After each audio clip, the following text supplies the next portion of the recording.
রাসূলুল্লাহ সাল্লাল্লাহু আলাইহি ওয়াসাল্লাম তখন সাহাবায়ে কেরামকে মসজিদে নববীতে ডাকছে।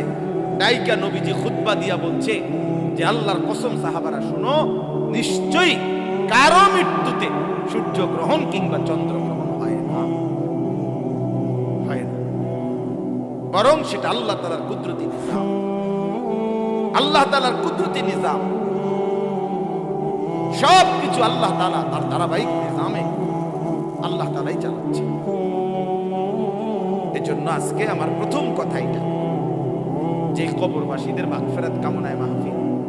ধরে নেন কবরবাসীদের কথা মনে পড়ে, ওনাদেরও অনেক স্বপ্ন আকাঙ্ক্ষা পরিকল্পনা ছিল।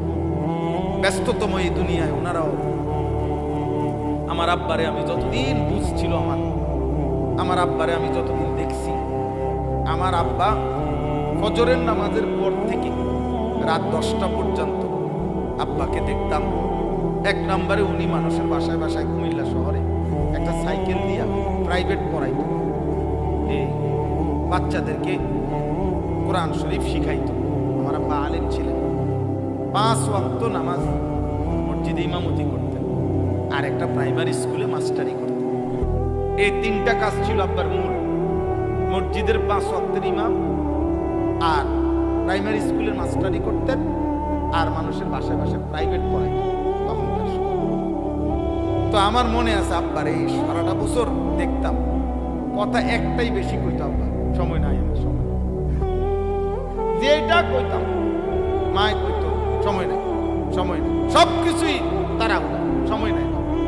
ডাক্তার দেখাইতে গেছে, ডাক্তার সাহেবের কাছে আগে দেখালো, ডাক্তার সাহেব আমার সময়, আমার জামাতের টাইম হয়ে গেছে, আমার জামাতের টাইম হয়ে গেছে। এই যার হাতে 1 মিনিট সময় নাই, ব্যস্ততম মানুষটা, সেই 2015 সালের আগস্ট মাসে তিনি কবরে চলে গেছেন। আব্বা আজ তো পৃথিবীতে সময় আছে, আমার আব্বা তো নাই, আমার বাবা তো নাই। এই জন্য দোস্ত, তোমারে আমারে রাইখা কবরে দিয়া সময় তার সময়ের গতিতেই চলবে, সময় তার সময়ের গতিতেই চলবে। আবার আমাদের সামনে মহান আল্লাহ পাক রব্বুল আলামিন মাহে রমজান আবারও আমাদের সামনে এনে দিয়েছে, আবারও সামনে নিয়ে আসছেন। আল্লাহ যেন বলে, বান্দা ঘুরে ঘুরে বিভিন্ন আঙ্গিকে আমি চেয়েছি, বান্দা মূল টার্গেট আমার, কখনো শবে বরাত দিলাম, কখনো রমজান দিলাম, শবে কদর দিলাম, এতেকাফ করতে বললাম, মুহররমে আশুরা দিলাম, জিলহজ মাসের নফল রোজা রাখার সময়গুলো দিলাম। এরপরে সারা বছর আমি আল্লাহ তাআলা প্রতিদিন শেষ রাত্রে আমি আল্লাহ তাআলা বান্দা তোমাকে ডাকলাম। প্রত্যেক শেষ রাতে আমি গুনাহ মাফ করার জন্য আমি ডাকি, শবে বরাতে গুনাহ মাফ করার জন্য আমি ডাকি, জুমার রাত্রে আমি গুনাহ মাফ করার জন্য আমি ডাকি, মুহররমে আশুরাকে কেন্দ্র করে গুনাহ মাফ করার জন্য আমি আল্লাহ ডাকি। রমজানের প্রতি সেকেন্ড ওয়ালিল্লাহি উতাকা মিনান নার, আল্লাহর জন্য আল্লাহ তাআলা প্রত্যেক রাত্রিতে কোটি কোটি বান্দার গুনাহ মাফ করে। আল্লাহ বলেন, এভাবে বারবার বারবার চেষ্টা করেছি বান্দা, কখনো রাত দিয়েছি, কখনো দিন দিছি, কখনো মাস দিয়েছি, কখনো 10 দিন দিছি, ওয়ালায়ালিন আশর, কখনো সপ্তাহ দিয়েছি, কখনো ঘন্টা দিয়েছি, কখনো স্থান দিয়েছি কাবা, কখনো দিয়েছি আরাফা, কখনো দিয়েছি মিনা, কখনো দিয়েছি মদিনার রওজা। চারিদিক দিয়ে তোমারে চেষ্টা করছি জাহান্নাম থেকে বাঁচাইতে, জান্নাত দিতে, কিন্তু তুমি নাফরমান, কোনোভাবেই আমি আল্লাহরে পাত্তা দিলাম। তোমার নারী দেখা শেষ হইল না, তোমার সুদে শেষ হয় না, কিস্তি শেষ হয় না, তোমার দোকানদারি শেষ হয় না, তোমার সংসারের চাহিদাই শেষ হয় না, তোমার লজ্জাস্থানের চাহিদাই শেষ হয় না, তোমার অসভ্যতার নোংরামি শেষ হয় না। হায় নাফরমান, একদিন শেষ হবে, সেদিন যেদিন তোর মুখের উপরে কবরের মাটি ফেলবে।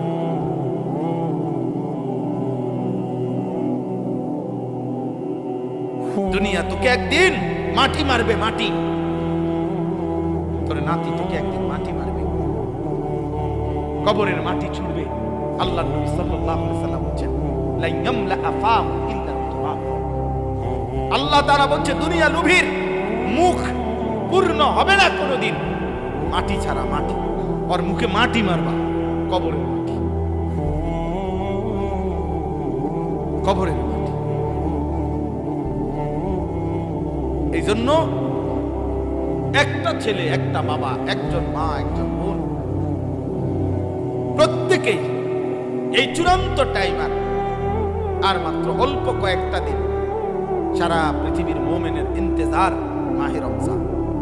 এই মুহূর্তে যাদের আখিরাত দরকার, যাদের আখিরাত দরকার, যাদের জাহান্নাম থেকে মুক্তি দরকার, যাদের জান্নাত দরকার, আল্লাহর সন্তুষ্টি দরকার, খোদার কসম তাদের জন্য 12 তারিখ খুব ফ্যাক্ট কিছু না। 12 তারিখের আগেও পৃথিবীতে নির্বাচন হয়েছে বাংলাদেশে, 12 তারিখের পরেও বাংলাদেশে নির্বাচন হবে। 12 তারিখে যারাই নির্বাচিত হবে 5 বছরের মেয়াদেই নির্বাচিত হবে। অতএব এটা খুব মারাত্মক ভয়ঙ্কর কিছু, আহামরি কিচ্ছু এমন কিছু না, এটা চলমান একটি প্রক্রিয়া। এভাবেই নির্বাচন আগেও হয়েছে, এখনো হবে, সামনেও হবে, আহামরি কিচ্ছু না। এটার একবারে আসমান নামাই এলাউনের কিছু না, জমিন আলগি দিয়ে এলাউনেরও কিছু না। কিন্তু আল্লাহ তাআলা বলছে এই সৃষ্টির সবচেয়ে বড় ঘটনা 12 তারিখ নির্বাচনের ঘটনা না। আল্লাহ বলছে ইজা ওয়াকাতিল ওয়াকিয়া, সবচেয়ে বড় ঘটনা হলো বান্দা এই গোটা সৃষ্টি আমি আল্লাহ একদিন ধ্বংস করে দেব, হাসরের মাঠ কায়েম করব, এটাই হলো সবচেয়ে বড় ঘটনা। কোরআনে আল্লাহ বলছে ওইটা বড় ঘটনা। সেদিন কি হবে? সেদিন কি হবে? ইদা বারিকাল বাসার ওয়া জুমিআশ শামসু ওয়াল কামার,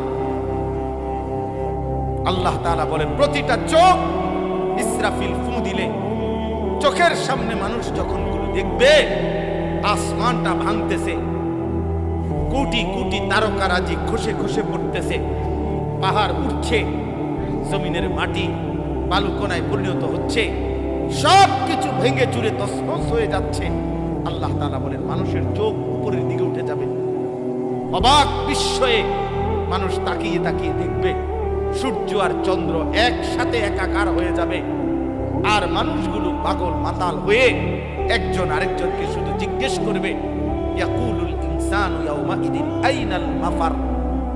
সবাই সবাইকে বলবে যে ভাই পালাবো কোথায়, আশ্রয় নেব কোথায়, আজ যাব কোথায়? আল্লাহ তাআলা বলবেন কাল্লা লা ওয়াজার, না না, আজ আর কোথাও ঠাঁই মিলবে না, ইলা রাব্বিকা ইয়াউমাইদিন মুস্তাকার, আজ শুধুই তোমার রব আল্লাহর নিকটেই ঠিকানা। আজ মালিকের সামনে যেতেই এত আয়াত, এত কথা, কোরআনের এত বক্তব্য দোস্ত মিথ্যা না, মিথ্যা না। অতএব আমার কথা একটাই, আমি গতকালকেও যেমন আজকেও তেমন, 11 তারিখও এমন, 12 তারিখ আমার ছোট বুঝ।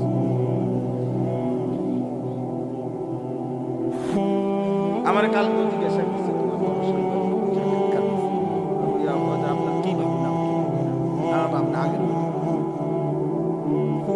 একই মানতে সাপ সাপ।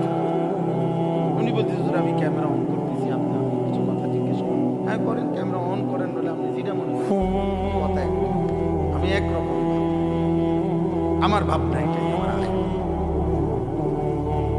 আমার আখিরাত। ওয়ালা দারুল আখিরাতু খায়রুল লিল্লাযিনা ইয়াত্তাকুন। আমারে যদি বোকা মনে করে তো বোকাই, বেকু বলে বেকুবে, অসুবিধা নেই, আপনার চোখে আমি বেকুবেই থাকলাম, সমস্যা নেই। আমরা এমনিতেও তো হুজুরারে অনেকেই বোকাই মনে করি, ঠিক না? আমরা খাই কম, ঘুমাই কম, আমাদের আয় কম, উপার্জন কম, তাহলে আলেম ওলামাকে তো মানুষ কিছুটা বোকা মনে করে, কিন্তু আসলে ময়দানে না প্রমাণ হবে বোকা কি আর বুদ্ধিমান কি।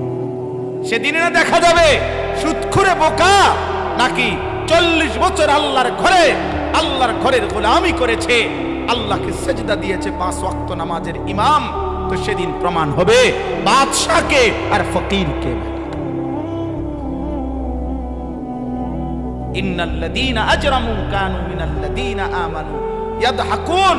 আল্লাহ বলে আজকের দুনিয়াতে নাফরমান আর পাপী ইমানদারকে নিয়ে হাসে। আমি আল্লাহ ওয়াদা দিলাম ফালিয়াউমাল্লাযীনা আমানু মিনাল কুফফারি ইয়াদহাকুন, সেদিন আখিরাতে ঈমানদার বেঈমানকে নিয়ে হাসবে। এটা কোরআন শরীফের সাফ আয়াত। আজ আজরাম মুজরিম, আজ পাপী হাসবে, সেদিন কে হাসবে? ঈমানদার হাসবে। আল্লাহ তাআলা বলেন, তোমরা বিবেক থাকলে, বুদ্ধিমান হইলে হিসাব মিলাও বেটা। আরে ছেলেরা নাফরমান ছেলে, তোরা যারা নামাজ পড়ো না, একটা সেজদা তোদের যাদের কপালে নাই, নাফরমান, তোর পিছনে এরকম আল্লাহর নাফরমানি করেছে যারা, তাদের পরিণতি কি হয়েছিল খবর নিস বেটা।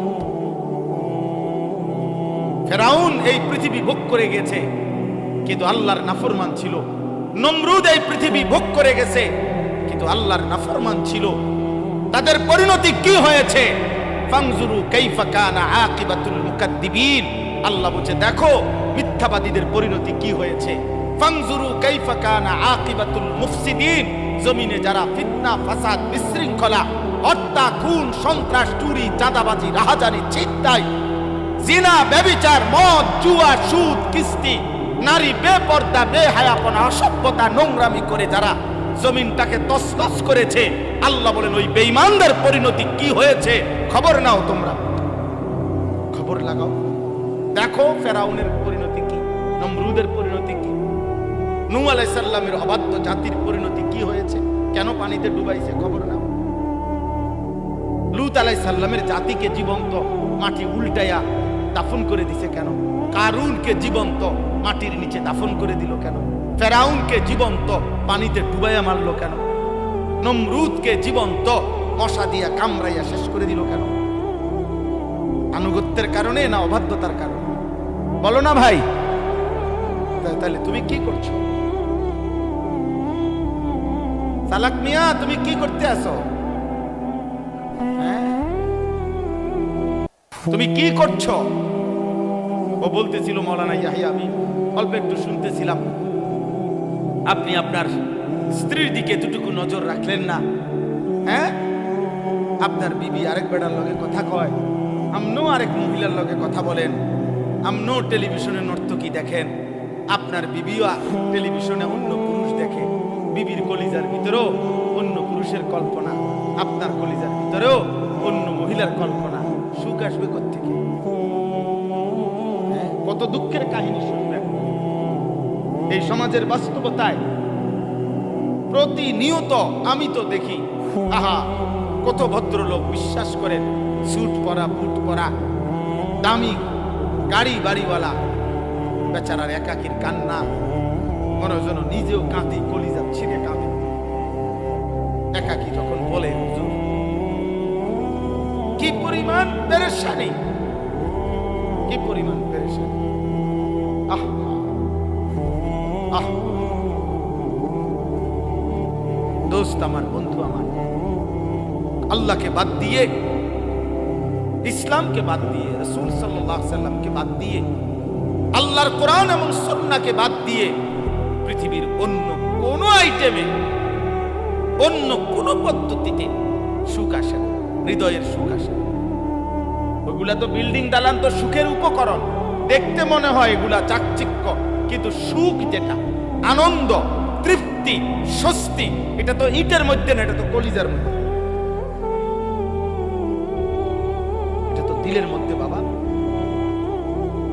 তোমরা এতগুলো ছেলে, আমি তোমাদেরকে বললাম বাবা, তোমাদের অধিকাংশ ছেলের চেহারা দেখে বোঝা যায়।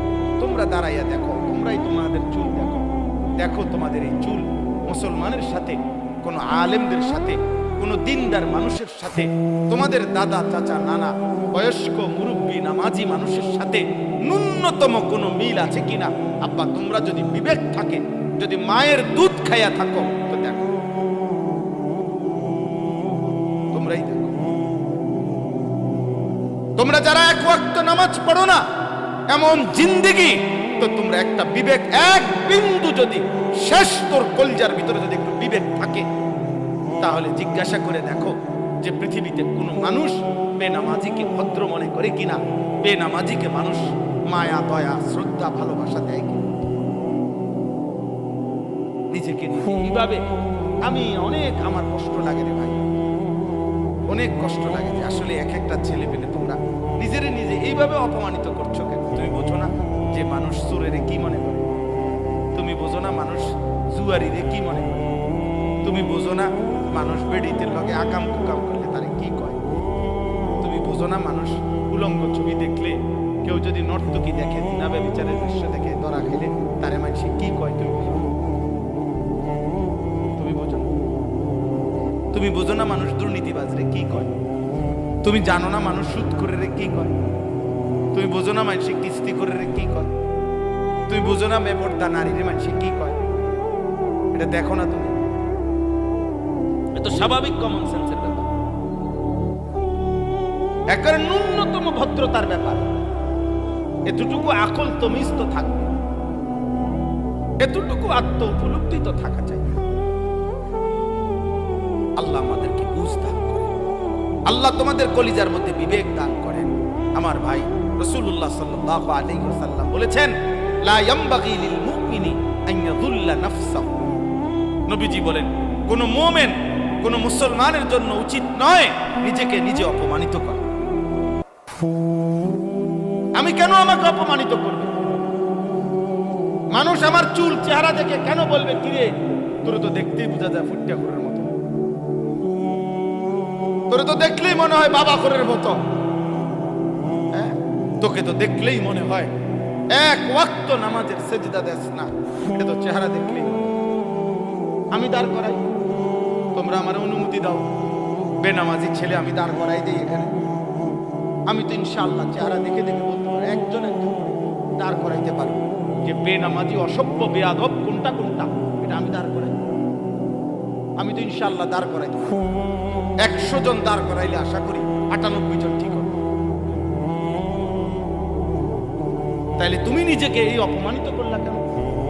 আল্লাহ কি তোমাকে হায়া দেয় নাই, লজ্জা দেয় নাই, বিবেক দেয় নাই? চলেন আমরা ভাবতে শিখি। আল্লাহ তাআলা আমাদেরকে নতুন করে আবারও ডাকতেছে, বান্দা মাহে রমজান আমি তোমাদের সামনে নিয়ে আসতেছি, তোমাদের এখন দরকার শুধু দোয়া করো, আল্লাহ রমজান আমারে দেখাইয়েন, রমজান পর্যন্ত পৌঁছাইয়েন। আর প্রত্যেকটা বাবা ভাই, পুরুষ নারী, জওয়ান বুড়া, সবার কাছে আমার অনুরোধ, রমজানকে টার্গেট করে নিজের জীবন পরিবর্তনের জন্য আপনি সিদ্ধান্ত